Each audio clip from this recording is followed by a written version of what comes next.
नमस्कार दोस्तों, आप सभी का मेरे YouTube चैनल गुरुवाणी अमृतवाणी में स्वागत है। आज हम सुनेंगे लप्सी तप्सी की कहानी। माना जाता है कि हर व्रत की व्रत कहानी सुनने के बाद अगर लप्सी तप्सी की कहानी नहीं सुनते हैं तो उस व्रत का फल हमें प्राप्त नहीं होता है। आइए सुनते हैं लप्सी तप्सी की कहानी। एक लप्सी था, एक तपसी था।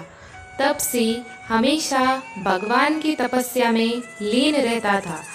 लप्सी रोजाना सवा सेर की लापसी बनाकर भगवान का भोग लगाकर ही जीमता था। एक दिन दोनों झगड़ा करने लगे। तपसी बोला, मैं रोज भगवान की तपस्या करता हूँ, इसलिए मैं बड़ा हूँ। लप्सी बोला, मैं रोज भगवान को सवा सेर लापसी का भोग लगाता हूँ, इसलिए मैं बड़ा हूँ। नारद जी वहाँ से गुजर रहे थे। दोनों को लड़ता देखकर रुके और उनसे पूछा कि तुम क्यों लड़ रहे हो। तपसी ने खुद के बड़ा होने का कारण बताया और लप्सी ने अपना कारण बताया। नारद जी बोले, तुम्हारा फैसला मैं कर दूंगा। दूसरे दिन लप्सी और तपसी नहाकर अपनी रोज की भक्ति करने आए तो नारद जी ने छुप करके 1.25 करोड़ की एक एक अंगूठी उन दोनों के आगे रख दी। तपसी की नज़र जब अंगूठी पर पड़ी तो उसने चुपचाप अंगूठी उठाकर अपने नीचे दबा ली। लप्सी की नज़र अंगूठी पर पड़ी, लेकिन उसने ध्यान नहीं दिया। भगवान को भोग लगाकर लापसी खाने लगा। नारद जी सामने आए तो दोनों ने पूछा कि कौन बड़ा।